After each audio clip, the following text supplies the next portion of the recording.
All right. So today we're going to start at verse 21 of Acts chapter 19, and we're going to get as far as we can get, as we always do. At least trying to get through 21 through 31 today. When we were here last, we talked about the 7 sons of Sceva, and we talked about how the right way and the wrong way to do that ground level spiritual warfare.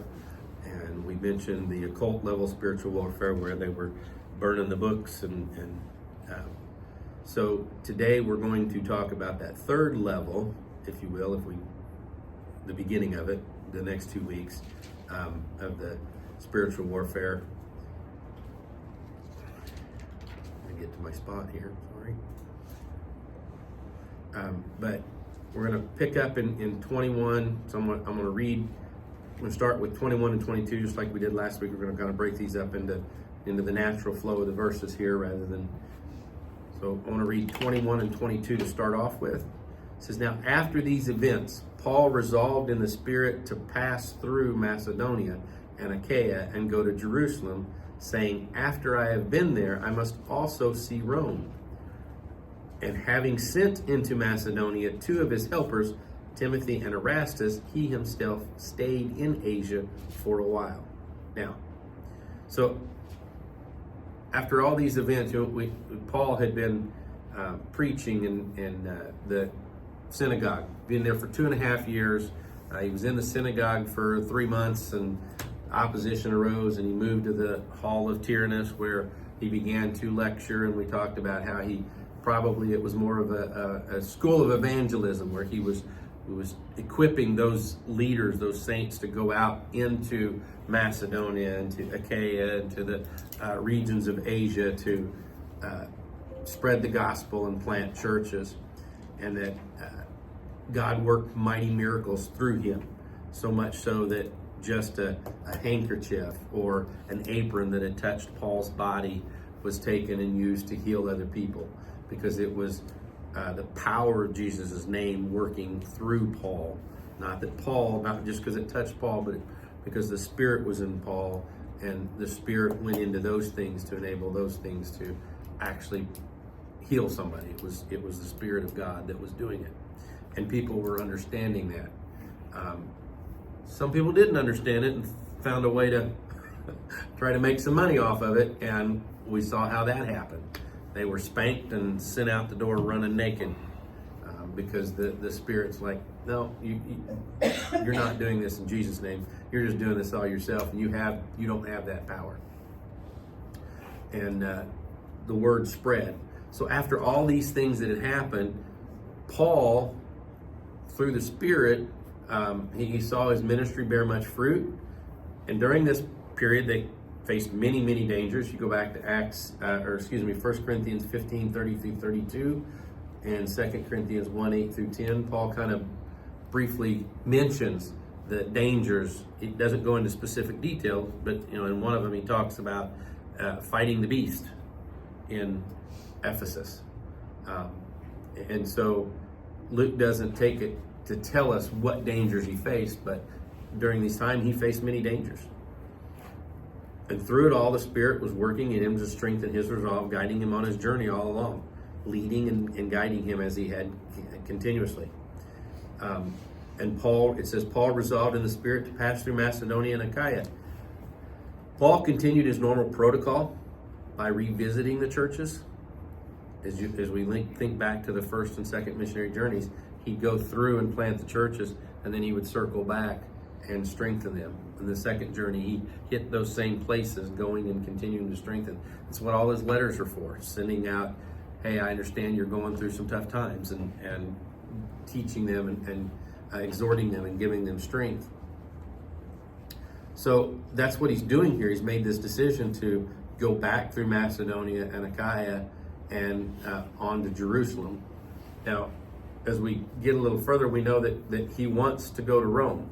That's his, he feels like because he says there, after I've been there, I must also see Rome. If you take your map, the question becomes, well, if he's already, because Rome is like right over here, okay? And if he's already over here, what's the purpose of going back to Jerusalem and then back to Rome? Why don't you just continue on to Rome? I mean, that makes sense, doesn't it? I'm already 2/3 of the way to Rome. Why would I want to backtrack and then come back over here? Anybody have an idea why he must go to Jerusalem first? Unfinished business. What kind of unfinished business? Maybe he's hearing things that Jerusalem's not following the word. I mean, if you felt drawn to come back, the Spirit's drawing him to go back, there's problems. They're not on the path. They've gotten off the path. Okay. I mean, kind of. And if it would have been any of the other cities where he put churches in, I would say you're probably spot on. But this is Jerusalem. Okay.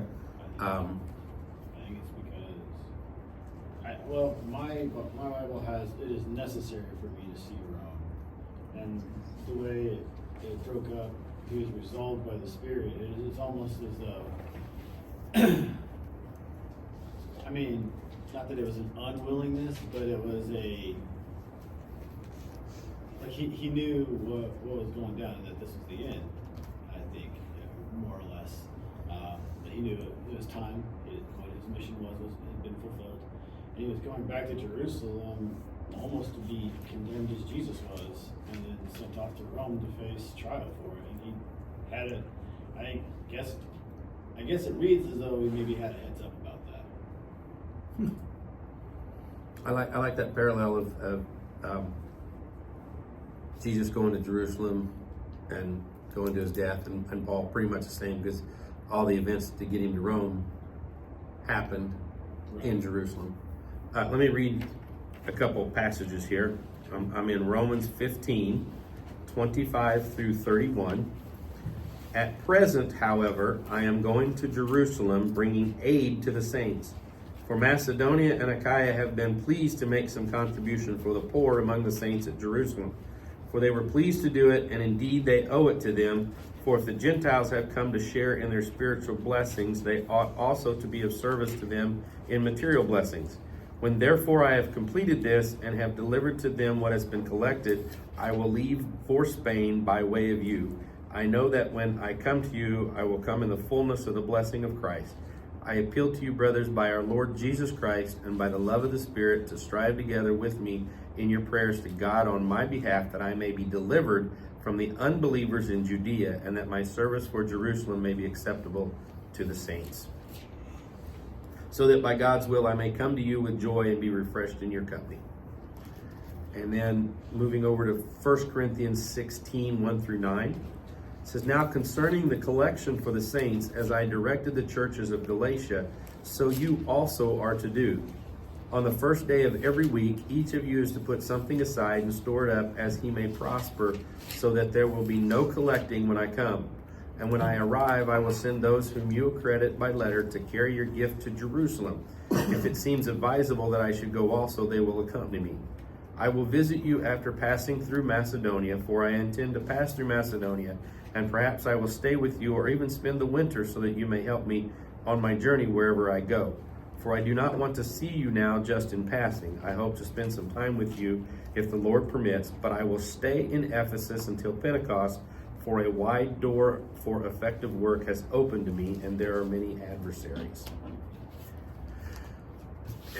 So, Paul's reason for going to Jerusalem is to deliver this collection to the saints there in Jerusalem, that all of the Gentiles from the churches that he had planted, that he instructed for them to collect, and as he's coming back through there to see them and encourage them, he would pick up this collection and carry it on to Jerusalem on their behalf.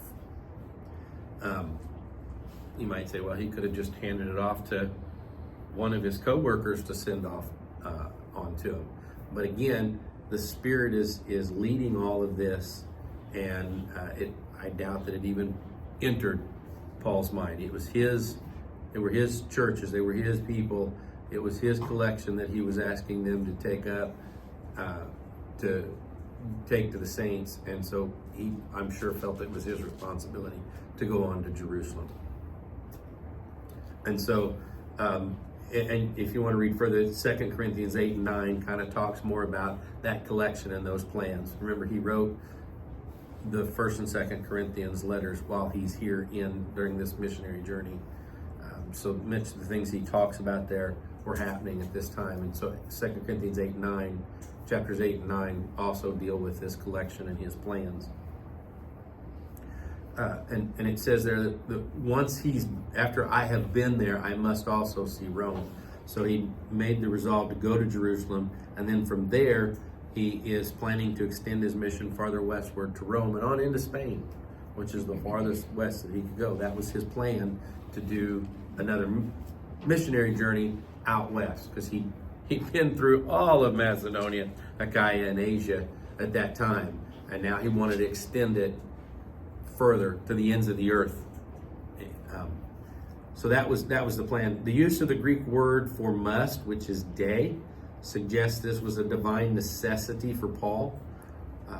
So that further strengthens. It was very strong. That day is a very strong must. I must do this, rather than I may do it. It was more of a I have to do this. And it was further strengthening the ideal that the Spirit is the one that is leading, because it says the Spirit, he was resolved in the Spirit, he must go see Rome. And so that was the Spirit's leading him on that journey. We get into 22, it says, and having sent into Macedonia 2 of his helpers, he himself stayed in Asia for a while. So his 2 companions, he sent them on ahead to prepare his way, discuss the offering, to kind of head off any concerns or whatever they may have had on him coming. And he stayed in Asia there for a while, like he said, at least till Pentecost, because there was a wide door it opened, and he was going to continue at least through Pentecost before he would join his 2 companions. Now, who are his 2 companions? Timothy, we know, right? Timothy is, that young pastor that is his companion, that Paul calls his son. And so we know a lot about Timothy. But what do we know about Erastus? Not much. There's no books about him, because Paul wrote two books to Timothy, because he was his writer, wasn't he? He was his stenographer. Not Timothy. What? Timothy was just a companion. Because he mentioned somebody when he was in prison. Yeah, it wasn't Timothy. I thought it was yeah. Timothy. Okay, never mind. Yeah.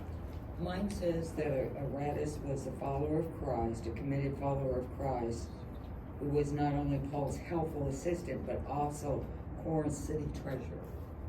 And that's Okay. what it says. So, from what we get on Erastus is really coming from 2. He's mentioned twice in the New Testament. Romans 16:23. You want to read Romans 16:23? And somebody go to 2 Timothy 4:20. I already went there because I looked on You have 2 Timothy? What do you want me to read, Kevin? Romans 16:23.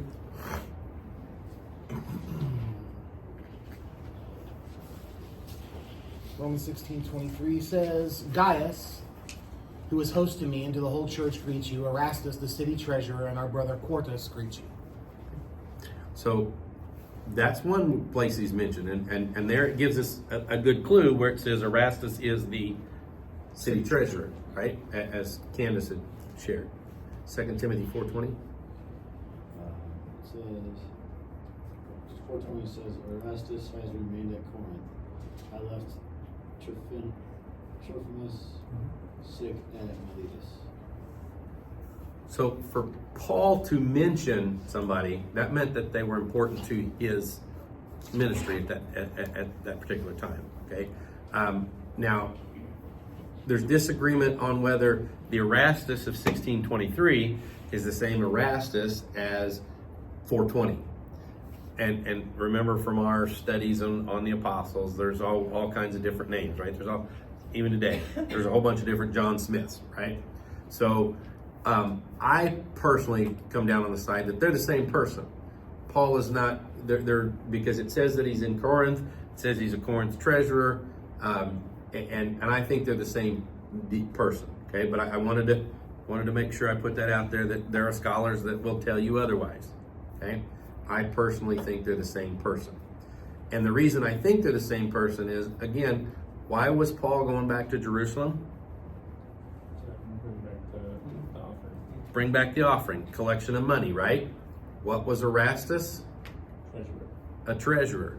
So it makes sense to use somebody that had some skill in handling of money and collection of money on this particular journey. And so, because Erastus was a treasurer in Corinth, and that one says he left Erastus at Corinth, I think they're the same person. And this is a smart thing by Paul. Of course, we know that Paul is being led by the Spirit in all of this, and who he chooses to send out for him. Questions? Comments? Okay, so Paul stays back behind in Asia, in Ephesus, at least until after Pentecost. Then he goes and meets up with is going to go up and meet with his two companions. But while this is all happening, after he'd sent out his two companions, something happens in Ephesus, verses 23 through 27. About that time there arose no little disturbance concerning the way. For a man named Demetrius, a silversmith, who made silver shrines of Artemis, brought no little business to the craftsmen. These he gathered together with the workmen in similar trades and said, Men, you know that from this business we have our wealth. And you see and hear that not only in Ephesus, but in almost all of Asia, this Paul has persuaded and turned away a great many people, saying that gods made with hands are not gods. And there is danger not only that this trade of ours may come into disrepute, but also that the temple of the great goddess Artemis may be counted as nothing, and that she may even be deposed from her magnificence, for whom all Asia and the world worship. So this silversmith, I mean, we talked earlier about this temple of Artemis, was one of the 7 wonders of the ancient world. I'm like, well, why would it be considered one of the 7 wonders? The temple of Artemis was larger than the Parthenon in Athens. Parthenon in almost double what the Parthenon in Athens is.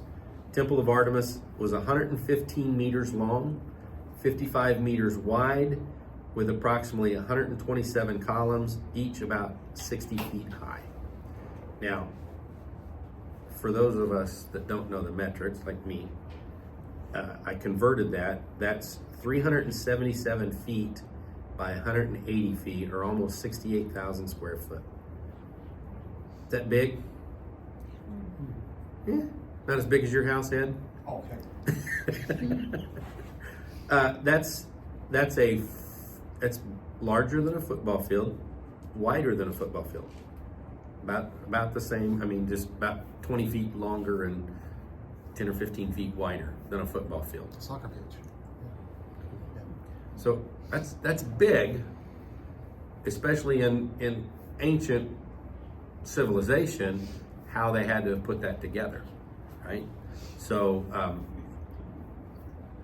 and I'm sure that it was all beautiful and you know, today I think the only thing that stands today is one column, and it's not the all the way high column with a few rocks around.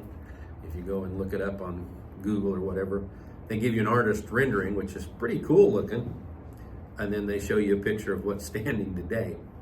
So not much is standing, but people came from all over the ancient world to worship at that temple to the goddess Artemis. And then of course, as they're coming, what are they doing? Right? They're coming and they're buying little trinkets, right? Mm-hmm. How many of you, when you go on vacation, you go and you buy those little souvenirs, right? Do those things. So it's kind of what's happening here. they're buying these trinkets. Remember we talked about those fetishes and things that they bought to wear around them, and they're buying all of these artifacts that are molded after the goddess Artemis, made by all these craftsmen. So here Paul is preaching that no god made by hands is really a god. And this is getting out, which is causing people to stop buying these idols. Killing their tourist industry. Killing their industry.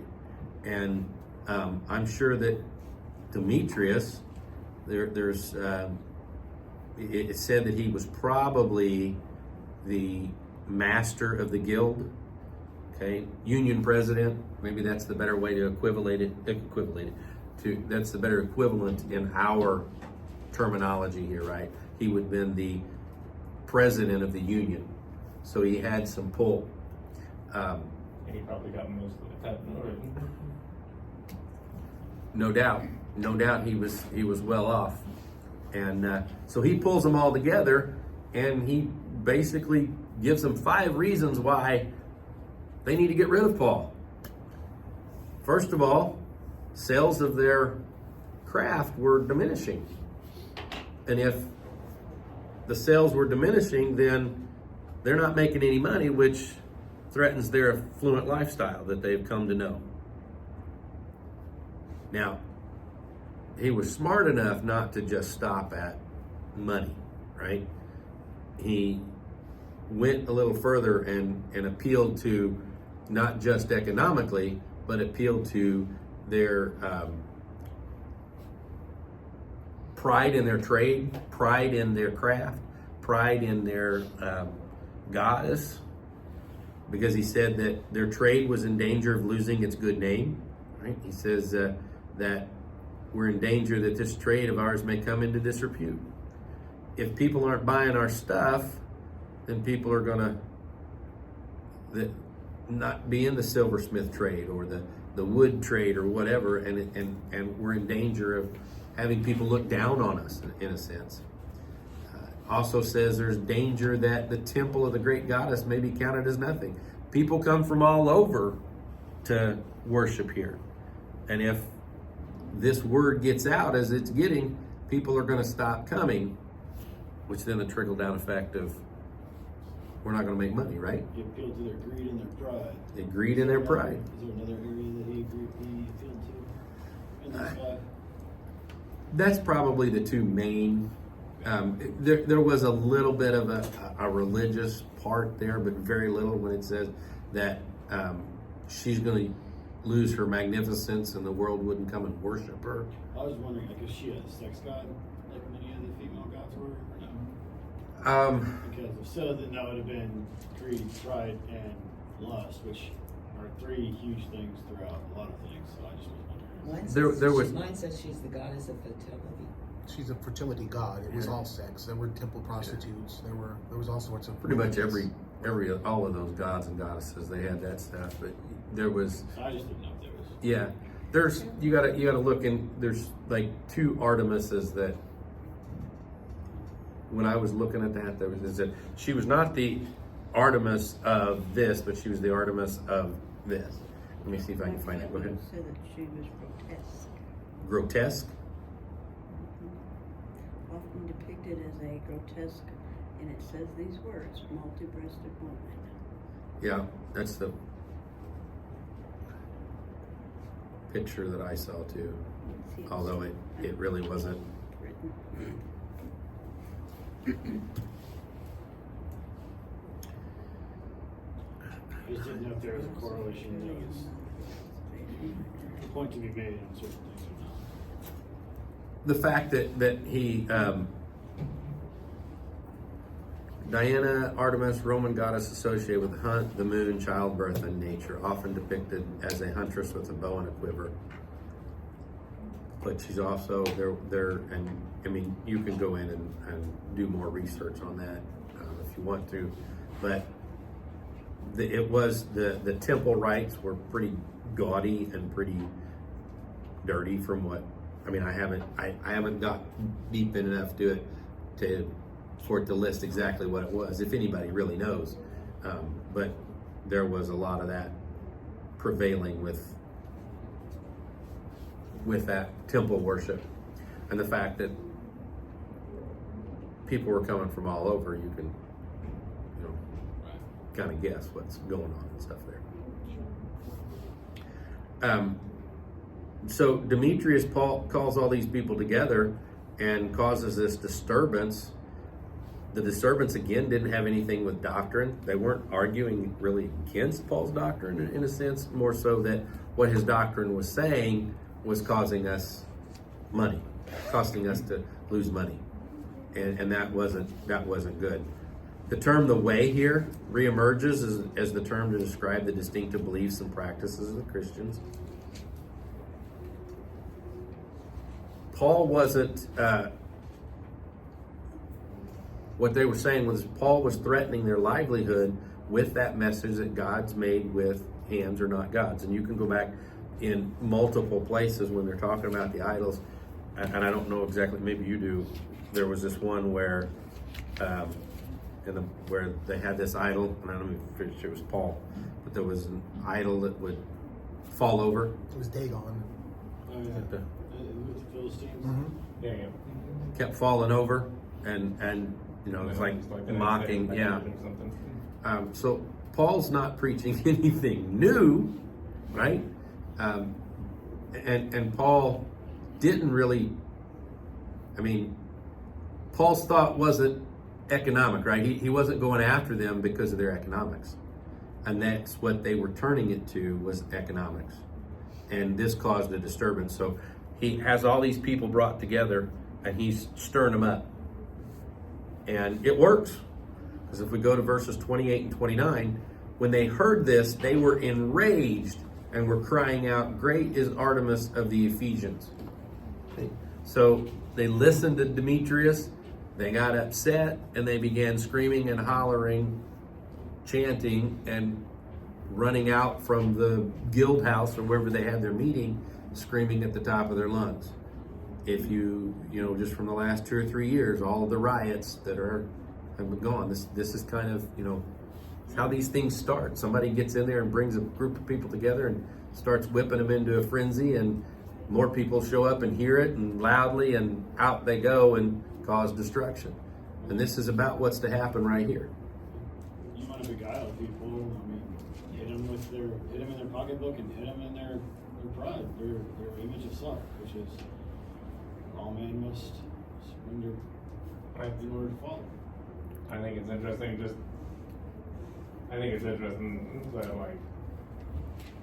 the guy doesn't put much emphasis on Artemis. He does at the end, but it's the last thing. It's almost like an afterthought to him, almost, But then Artemis, so for them that was Right. how they are doing. That guy was more concerned probably about the job. He was like, "It's gonna hurt my pocket." Exactly. As the head of the guild, he probably had the best, stuff and everything. Ooh, I need this. That would be cool. He may or may not have been a follower of Artemis, Right. other than, hey, here's a way to make a buck. Right. Here's my reasons, and I'm going to protect myself. I'm going to want you to protect yourselves, but this will be our rally cry. Right. But somebody look at Joel Osteen and some of these other people. Just mislead a lot of people based on prosperity and position, and how your blessings that you'll receive from God because God's a tricky God now, or whatever else. There's nothing new. No. So I said he was successful in stirring them up, getting them very angry, and the mob goes out and starts roaming the streets, screaming top of their lungs for hours, "Great is Artemis of the Ephesians." It says, so the city was filled with confusion. You imagine, here's all these people start coming out and screaming, like, what's going on? Are we missing a festival? Or, what's happening here? And the factions really didn't know. There wasn't any clear guidelines as to what they were doing. They just out in the crowd, and you have this small faction that's probably looking for Paul. Another faction's looking for, I can't find Paul, so now what? Well, let's grab somebody that we know that was with Paul, or grab, any kind of, think back to, if you're thinking about history, think back into World War II with the Jewish Holocaust. what started with Hitler and rounding up a few people soon got that flurry of, well, if I even suspect you're a Jew, I'm going to take you. Because there were millions and millions of Jews, but there were also some in there that weren't Jewish, that were Jewish sympathizers or whatever. And that's kind of what this crowd is starting to, as they're going out, they're looking for one certain person, but they can't find him. So, oh wait, you were with Paul, let's grab you. And I'm guessing that there were several people that were maybe beaten or whatever. Mentions 2 people. So the city was filled with confusion. They rushed together into the theater, dragging with them Gaius and Aristarchus, Macedonians who were Paul's companions in travel. Gaius lived in Corinth, entertained Paul at his house, and we can read about him in 1 Corinthians 1, verse 14. And again, he's mentioned in Romans 16:23 as one of Paul's companions. Aristarchus was from Thessalonica. He attended to Paul in Rome. Tradition states that he was martyred in Rome under Nero. Now, these 2 guys are companions of Paul, well-known companions of Paul at the time, and they're grabbed by the mob and drug into this theater. This theater would have held several thousand people. So 20,000. how many? 20,000. 20,000 people. So all these people are in there and they're screaming and hollering, and they've got Gaius and Aristarchus there. These 2, of course, survived because which we're going to see next week, what happens, who brings the crowd down. But these 2 are probably Luke's eyewitness of the events that just happened here that Luke is telling us about, because Luke wasn't there at this point, so he had to get that information from somewhere. So it's probably these 2 telling him this is what happened to us, and Luke chooses to use those as sources there. So all this is going on. I'm sure Paul hears about it as we look at verses 30 and 31. But when Paul wished to go in among the crowd, the disciples would not let him. And even some of the Asiarchs, who were friends of his, sent to him and were urging him not to venture into the theater. Now, Paul would want to go in and defend himself, defend his message. And luckily he had disciples around him, strengthened in the spirit to prevent him from doing that. Even some of the Asiarchs. The Asiarchs were a group of people who presided over sacred things, over the public games in Asia. They were elected annually and confirmed by Rome. They held council to consult and deliberate about the interests that they were in charge of, such as how proper services of religion were observed, and that during the games and the festivals, proper honor was rendered to the Roman Empire. So they were kind of almost the Asiatic Sanhedrin, if you will. They were responsible for making sure the games went off without a hitch, making sure that any religious observances went off without a hitch. Some of these were friendly to Paul and his companions. Doesn't say they were believers, doesn't say they were converts. It just said that they were friends of Paul's. And since they're in charge of pretty much the city and these observances and stuff, they're right there amongst everything, seeing what's going on. And they sent word back to Paul like, hey, this is a powder keg. It would take one spark to really get this conflagration going. And guess what the spark is? You. So stay away. And we know that from reading ahead, Paul listened. I'm sure reluctantly. I'm pretty sure that he wanted to be right there in the midst, but he allowed cooler heads to prevail with him. And of course, none of this is happening without the Spirit's intervention and the Spirit's strength in all of them in doing this. So all this is going on in the theater, and it's getting louder and louder and louder, and has the potential to really ignite. And we're going to see next week how it's brought to a close, and we'll pick it up from there. Comments? Questions? I know that was a lot more of a history lesson. But comments? Questions? All right, let's close in prayer. Father, we come to you and we ask that the words here, Father, that they would fall on us, and that they would continue to ignite in us a desire to go a little deeper. Father, just take these words and send them through your words cut deeper than any two-edged sword, Father. And I just ask that your message here, and as we go through the lesson next week, that it would all come together and that we would understand. Father, I just thank you, and I praise you for each one around here, and ask that you would go with each one of them, the prayer requests that were mentioned earlier, Father, that we lay them in your hands. Lead, guide, and direct us as we leave here, for it's in your most precious name. Amen.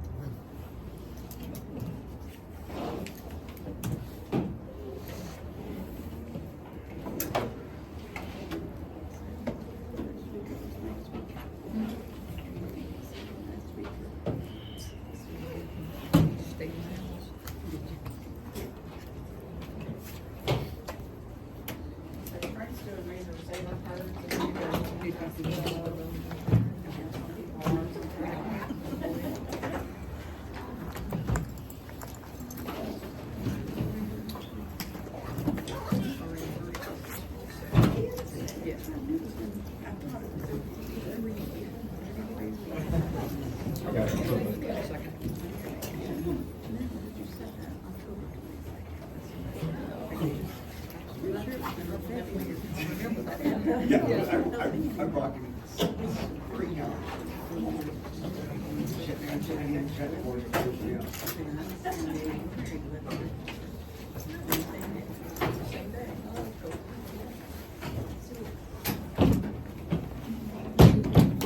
Yes, I am, thank you.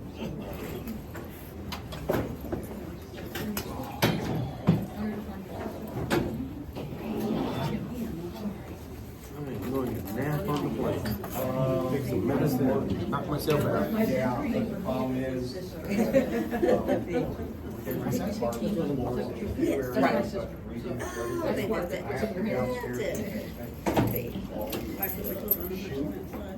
I can't be in their way. And it's So you don't have to carry it, I guess.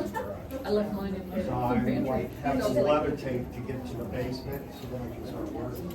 And I have to work with them, and there's stuff that I have to have done in order for them to do. Yeah. And No, I do like the shoe after they put the hard. Turns out it was a brand new company, Pull the shoe up, and otherwise it look like.